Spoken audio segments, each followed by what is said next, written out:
गाड़ी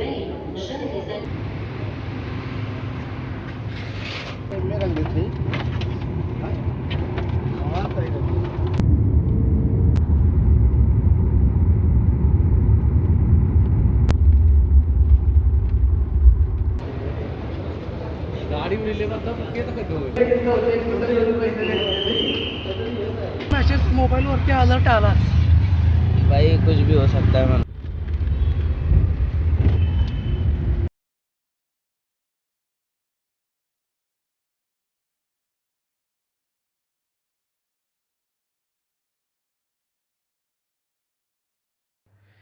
राम राम मंडळी, कशात मजेत आहात ना? मजेत असेल जो तुमचा भाऊ रविवारी घेऊन आला आहे खूप महिन्यानंतर व्हिडिओ. आणि व्हिडिओ असा आहे की आज माझी आहे फ्लाईट. आता तुम्हाला माहिती आहे दुबईमध्ये कशा प्रकारे युद्धाचं वातावरण चालू आहे आणि नक्की ते वातावरण कसं आहे किंवा काय ह्याच्यावरती मी पुढे एक नक्की व्हिडिओ बनवेल. आजचा व्हिडिओ फक्त या गोष्टीवरती आहे की आज आपण चाललो आहे आपल्या इंडियाला, आपल्या घरी चाललो आहे कायमस्वरूपी. होय, आता आपण दुबई परमनंटली सोडतो आहे.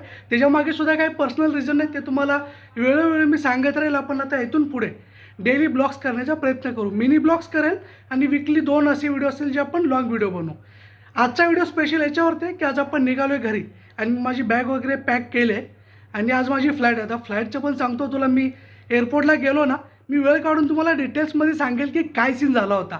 एकदम बेकार कंडिशन चालले आणि त्या कंडिशनमध्ये माझ्या फ्लाईटचं एवढं टेन्शन होतं म्हणजे विचार करू नका, एवढं बेकार होतं. परंतु तरीसुद्धा त्याच्यावरती सोल्युशन भेटलं. कारण आपला गणपती बाप्पा आपल्याकडे पाठीशी उभा असतो आहे आणि त्याला माहिती असतं ह्या लेकराला इंडियामध्ये पोचवायचं आहे. सो त्याची एक मोठी स्टोरी आहे, ती तुम्हाला सांगेलच ह्याच व्हिडिओमध्ये कंटिन्यू. कदाचित व्हिडिओ थोडा मोठा होईल 20-25 मिनिटाचा, परंतु हा व्हिडिओ तुम्हाला 3 महिन्यानंतर आला आहे, त्यामुळे व्हिडिओ पूर्ण बघा, अर्धा व्हिडिओ सोडून जाऊ नका. तर मंडळी, आता माझा प्लॅन झाला होता की मी पुन्हा येणार नाही दुबईमध्ये. हे ज्यावेळेस माझ्या कलिग्सला कळलं आणि आपला कलिग्स दानियल पाहू शकता, त्याला कळल्यावरती तो म्हटला की रवी ही पार्टी माझ्याकडून असणार आहे, कारण तू आपण पुन्हा परत भेटू न भेटू. मग काय, त्यानं काढले पैसे आणि बोलला की एक काम करा, पुलाव घेऊन या. मटन पुलाव आणला आणि आकाश वगैरे आम्ही जे काय कलिग्स होतो थोडेफार सगळ्यांनी मिळून खाल्ला.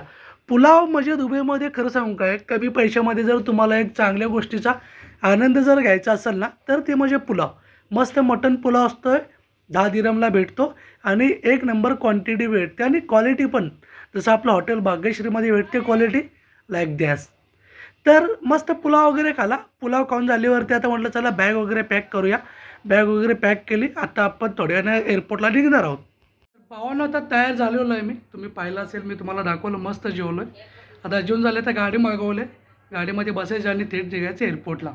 मध्ये जर काय कोणता इंटरेस्टिंग लुक जर व्ह्यू जर भेटला तर तो सुद्धा मी दाखवण्याचा प्रयत्न करेन. आणि व्हिडिओ पूर्ण बघा. या व्हिडिओमध्ये नक्की तुम्हाला खूप काही नवीन गोष्टी ऐकायला मिळतील ज्या कदाचित तुम्ही ऐकल्या नसतील. कारण आपण इंडियाच्या ज्या न्यूज बघतो ना, त्या न्यूजमधून आपल्याला असं वाटतं की दुबईमध्ये काय महायुद्ध चालू आहे की काय, एकदम जसं वेगळ्याच ह्याच्यावरती लेवलवरती गेले की काय. तर तसं खरंच नाही आहे. ते कसं आहे ना, ते सुद्धा मी सांगेल. त्यासाठी व्हिडिओ हा पूर्ण बघत राहा. तर आत्ता आपण गाडी बोलवले, आता गाडीमध्ये बसून होते आपण एअरपोर्टला जाणार आहे. मध्ये 100% जर काय भेटलं तर ते दाखवेल तुम्हाला. तर मंडळी, आता आपण निघालो एअरपोर्टच्या दिशेने. आता मी जिथे राहत होतो, ज्या एरियामध्ये जबल अलीमध्ये मी राहत होतो, जबल अली पार्को एरियामध्ये, तिथून आमच्या कॅम्पपासून एअरपोर्टला जाण्याचा जो डिस्टन्स आहे ना, तो 1 तास ट्रॅव्हल लागतो जर आपण पर्सनल कार घेऊन चाललो आहे तर. आणि आम्ही पर्सनल कार घेऊनच चाललो होतो. तर तुम्हाला सांगायचं होतं की ज्या काही अफवा वगैरे असतील ना, मी तुम्हाला पुढे एक्सप्लेन करेलच जसं टाईम मिळेल. जस्ट आता मी एअरपोर्टला एंटर केलं आहे आणि एअरपोर्टला एंटर केल्यावरती मस्त बोर्डिंग वगैरे आपली झालेलं आहे आणि आपल्याला तिकीट भेटली. ही तिकीट मिळवण्यासाठी सुद्धा, एअर इंडियाची तिकीट मिळवण्यासाठी सुद्धा आपल्याला डबल पैसे मोजावे लागले. कारण आधी आपली जी फ्लाईट होती ती स्पाइसजेटची होती आणि ती काही कारणामुळे ती कॅन्सल झाली. हा ड्युटी फ्री एरिया आहे. ड्युटी फ्री एरियामध्ये तुमचं ज्यावेळेस बोर्डिंग, इमिग्रेशन आणि पूर्ण चेक इन वगैरे कंप्लीट होते ना, त्याच्यानंतर तुम्ही इथे येऊन हवी ती शॉपिंग करू शकता. पण भरपूर अशा गोष्टी इथं खूप एक्सपेन्सिव्ह असतात.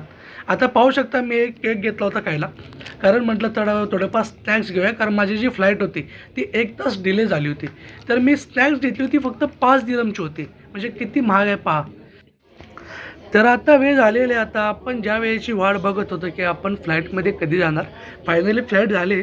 1 तास डिले होती, परंतु ठीक आहे. 1 तास जरी डिले झाली तरी आपल्याला इंडियामध्ये पोहोचलं तरी खूप आहे.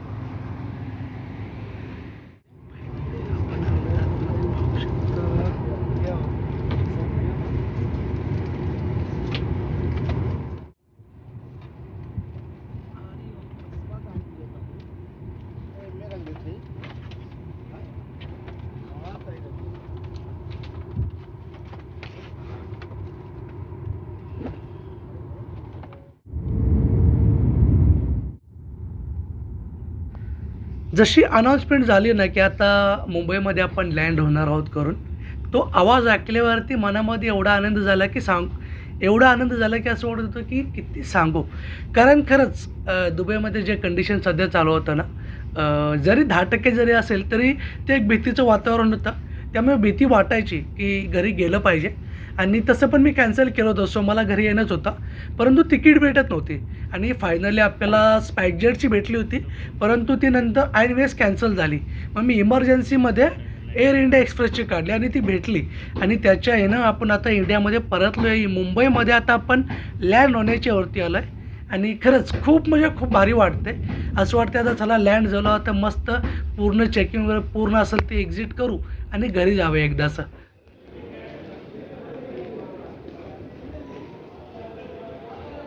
म्हणजे आता आपण एअरपोर्टला पोचलो आहे, मुंबई एअरपोर्टला पोचलो आहे. मी बराच असा वेळ भेटला नाही व्हिडिओ बनवायला, त्यामुळे सांगता आलं नाही नक्की काय सीन होता, परंतु वेळ भेटल्यावरती सांगेन. हे बघा पासपोर्ट आता इमिग्रेशनसाठी चाललो आहे.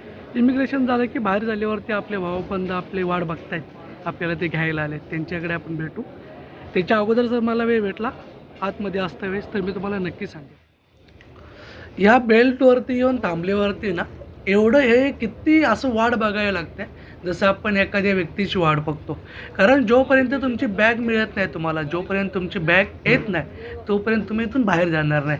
आणि त्या बॅगची वाट बघण्यासाठी भरपूर वेळ कधी कधी लागतो. तर मंडळी आता मी पोचलो एअरपोर्टला आणि आता लगेजसाठी वेट करतो आहे. भरपूर गर्दी आहे, पाहू शकता तुम्ही.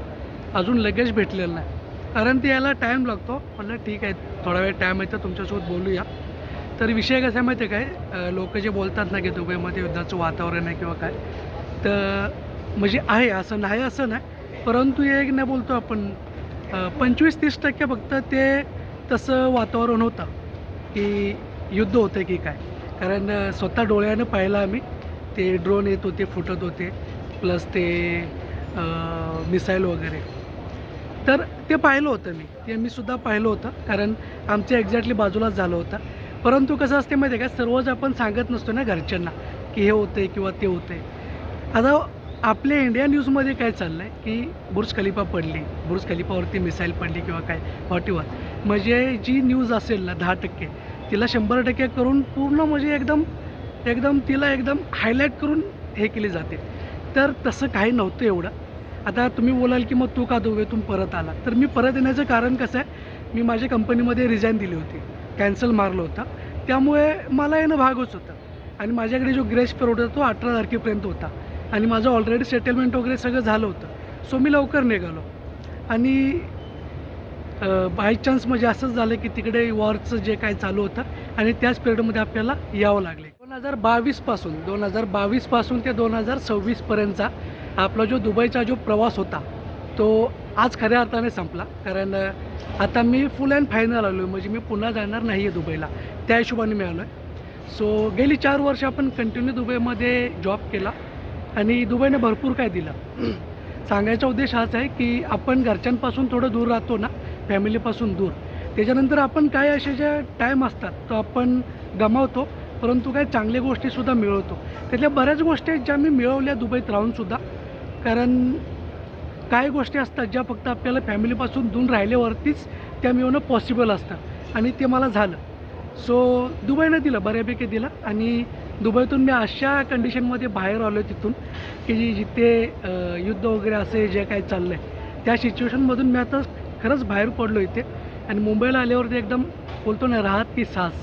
कारण मनामध्ये एक भीती होती, कारण मी जे डोळ्यानं पाहिलं होतं की ती नकार होत्या की नाही होत किंवा काही होत, तरी किती न झाले तरी 10% जरी का असे ना, परंतु ते आहे थोडंफार रिस्क आहे. कारण मला वाटतं काही महिन्यापूर्वी आपण बोलायचो दुबई खरंच सेफ आहे, आता पण सेफ आहे, नाही असं नाही. परंतु कसं असतं आपण एवढी सेफ बोलत होतो आणि त्याच्यामध्ये सडनली असं झालं, ते कुठेतरी मनामध्ये भीती असते आणि ती भीती राहणार कायम. आणि आत्ता भरपूर म्हणजे आता फ्लाईट नव्हतीच. मी काय केलं होतं, माझी उद्या आजची फ्लाईट होती खरं तर. आजची स्पाइसजेटची फ्लाईट होती 10 तारखेची, पण ती कॅन्सल झाली. मग मी डबल पैसे पे केले. आता मी फॉर एक्झाम्पल 20,000ची फ्लाईट घेतली होती ना, तर मी 40,000 पे केले आणि 40,000 पे करून कालची तिकीट भेटली मला आणि ती एअर इंडिया एक्सप्रेसची भेटली आणि तिकीट भेटून आपण पोहोचलो आता मुंबईमध्ये.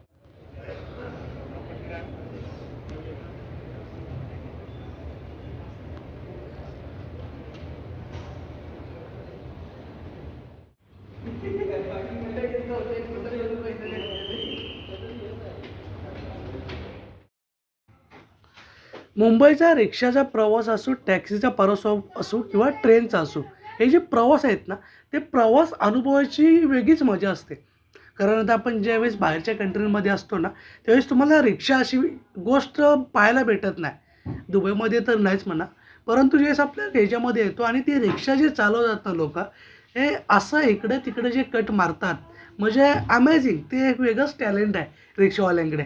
आणि ठीक आहे, ते एक वेगळा मजा आहे ती रिक्षातून ट्रॅव्हल करायला. प्लस टॅक्सी झालं किंवा काय, टॅक्सीमध्ये पण तोच स्वॅग असतो आहे टॅक्सीवाल्यांचा पण. तर मंडळी आता रूमवरती आलो, एकदम फ्रेश झालो. फ्रेश झाल्यावरती मस्त पोहे खाल्ले, पोहे खाल्ले आणि चाय पिला. आता म्हटलं चला आता, कारण पूर्ण रात्रभर फ्लाईटमध्ये होतो आणि बिलकुल रेस्ट भेटली नाही. तर आता ठरवलं आता काही तास झोपायचं. झोपून झालं की मस्त उठायचं आणि जेवायचं. आणि दुबईवरून आपण पहिल्यांदा घरी येतो आहे आणि घरी आल्यावरती जेवण कसं पाहिजे हे तुम्हाला माहिती आहे. कसं पाहिजे ते तुम्ही पाहालच. कारण एवढे लांबून आलो आहे आणि नॉनव्हेज असं होईल का? इम्पॉसिबल. मस्त जेवायचं आणि मस्त आजचा दिवस पूर्ण रेस्ट करायचा. आणि बघू उद्यापासून जर आपल्याला वेळ भेटलाच तर आपण डेली बेसिसवरती मिनी ब्लॉग्स बनवायला सुरुवात करू. त्याच्या अगोदर हा व्हिडिओ आपण अपलोड करणार आहे चॅनलवरती. ओके, तर हा व्हिडिओ पूर्ण बघत राहा. अजून ह्याच्यानंतर जेवण वगैरे असेल ते सुद्धा बघा.